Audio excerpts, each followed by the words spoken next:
Bismillahirrahmanirrahim. Assalamualaikum warahmatullahi wabarakatuh. Alhamdulillah wassalatu wassalamu ala sayyidina Muhammadin wa ala alihi washabihi ajma'in, amma ba'du. Para peserta didik yang dimuliakan Allah Subhanahu wa taala, bagaimana kabar kalian? Semoga kalian sehat walafiat bersama dengan keluarga. Alhamdulillah, pada hari ini, hari Kamis 25 Maret 2021, kita bertemu kembali di dalam pelajaran pendidikan agama Islam dan budi pekerti. Para peserta didik ilmu Allah Subhanahu wa taala, pada hari Selasa kita sudah mempelajari tentang bacaan sholat dan artinya. Tentunya kalian sudah membaca dan berusaha untuk menghafalnya. Jadi dalam beberapa pertemuan ini kita berikan waktu untuk kalian untuk menghafal doa sholat dan artinya. Silakan dihafal dengan lancar, karena nanti untuk ulangan harian, penilaian harian, pelajaran yang 9, di antara yang terpenting adalah ulangan lisan, yaitu menghafal ayat, menghafal bacaan-bacaan sholat beserta dengan artinya. Kemudian peserta didik yang dimuliakan Allah Subhanahu wa taala, pelajaran kita hari ini adalah perilaku yang mencerminkan pemahaman ibadah sholat. Setelah yang pertama kita sudah belajar tentang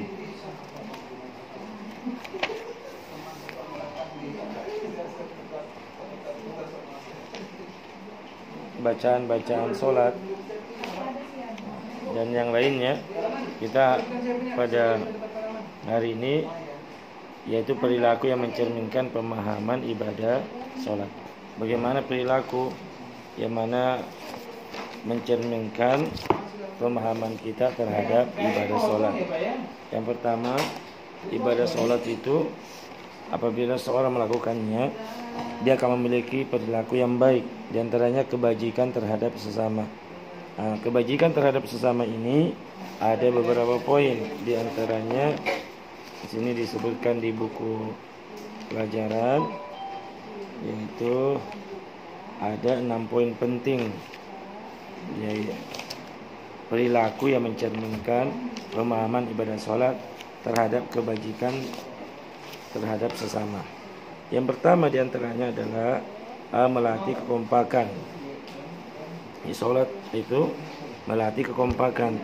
Maksudnya kita tahu sholat fardu lebih baik dikerjakan secara berjamaah karena lebih utama dan pahalanya lebih banyak. Jadi kalau sholat berjamaah itu sholat lebih utama untuk dikerjakan berjamaah karena pahalanya lebih utama dan pahalanya lebih banyak. Kita lihat pada saat sholat berjamaah akan terlihat kompak. Seorang imam memulai sholat setelah memperhatikan kesiapan makmumnya. Setelah siap baru imam melaksanakan sholat. Shaf disusun secara rapi, lurus dan rapat di antara para makmum. Selanjutnya imam memulai sholat diikuti oleh makmumnya hingga selesai. Gerakan sholat imam dan makmum selalu kompak. Jadi kekompakan sholat dapat dijadikan teladan. Misalnya kekompakan dalam kerja bakti, membersihkan sekolah. Ketika waktu kerja bakti tidak ada satu orang pun yang duduk santai mengobrol atau diam diri. Tidak boleh ada yang sebagian anak bekerja tapi sebagian lain malas-malasan. Semua harus saling bahu membahu agar tugas kerja bakti selesai dengan baik. Ini kebajikan dalam sholat, melatih kekompakan. Kemudian yang kedua di dalam bukunya, mematuhi perintah ketua kelompok. Kita lihat dalam sholat berjamaah, imam selalu diikuti oleh makmumnya.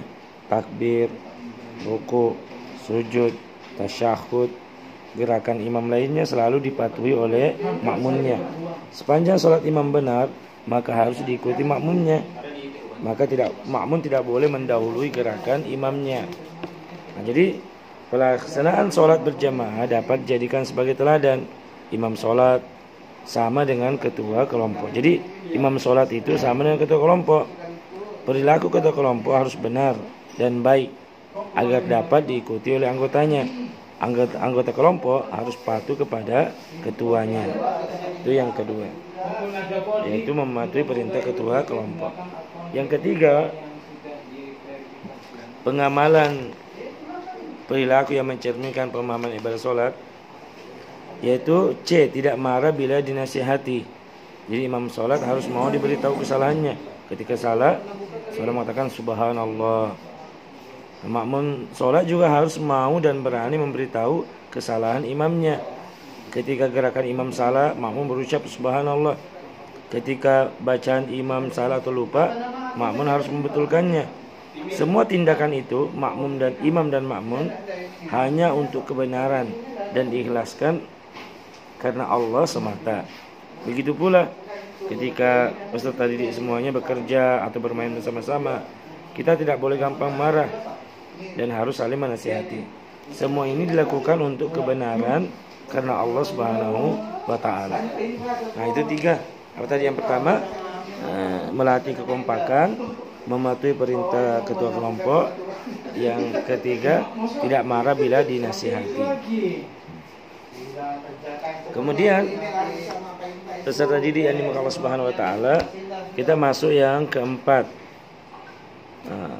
Kebajikan terhadap sesama daripada perilaku yang mencerminkan pemahaman terhadap ibadah sholat, suka mengirim salam dan mendoakan teman. Dari mana bahwa sholat melatih kita untuk suka memberikan salam dan mendoakan teman? Maka jawabannya, setiap sholat diakhiri dengan ucapan salam. Salam adalah ucapan keselamatan, rahmat, dan keberkahan bagi orang lain. Dengan demikian, sholat mengajarkan kita untuk saling memberikan salam sesama teman. Apalagi salam juga bisa bermanfaat untuk mendoakan teman. Dengan saling memberi salam, mendoakan teman, kamu akan bertambah akrab dengan teman-temanmu. Nah, inilah Islam. Kita bertemu, assalamualaikum, semoga keselamatan bagimu, warahmatullahi, rahmat Allah, wabarakatuh, dan berkahnya bagi kalian semua. Jadi ketika kita bertemu, kita mengucapkan assalamualaikum warahmatullahi wabarakatuh.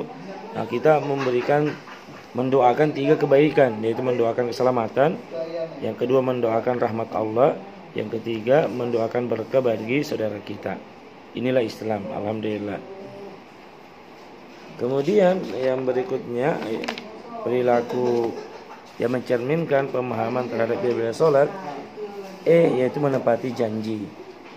Nah, orang yang terbiasa sholat di awal waktu akan pandai mengatur waktu, tidak suka menunda-nunda waktu sholatnya. Sepertinya ia sudah punya janji kepada Allah untuk menjumpainya di awal waktu. Dengan demikian, orang yang terbiasa sholat tepat waktu akan selalu menepati janji kepada sesamanya. Kemudian yang keenam, yang terakhir, memupuk rasa solidaritas. Dari mana sholat bisa memupuk rasa solidaritas? Jadi sholat diwajibkan bagi setiap muslim tanpa ada perbedaan, kaya, miskin, laki-laki, wanita, pejabat, rakyat jelata, pintar, bodoh, mukim, safar, sehat, sakit. Dan tidak ada penghususan atau perbedaan saf-saf dalam masjid. Bagi yang datang duluan boleh menempati saf-saf terdepan. Jadi ajaran sholat yang demikian ini dapat memupuk rasa solidaritas. Semua jemaah menyatu dalam perasaan hati dan pikiran yang sama. Mereka saling bertemu dan menyapa. Akhirnya mereka dapat saling membantu dalam kebaikan. Masya Allah, ini para peserta didik yang Allah Subhanahu wa taala, ini manfaat yang sangat besar daripada perilaku yang mencerminkan pemahaman ibadah sholat. Ada 6, apa tadi? Kebajikan terhadap sesama, ada 6. A. Melatih kekompakan. B. Mematuhi perintah ketua kelompok. C. Tidak marah bila dinasihati. D. Suka mengirimkan salam dan mendoakan teman. Yang E. Menepati janji. Dan E. Memupuk rasa solidaritas.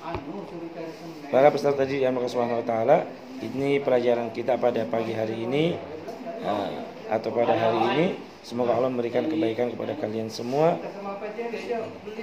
Maka tugas kalian adalah di kegiatan insya Allah aku bisa.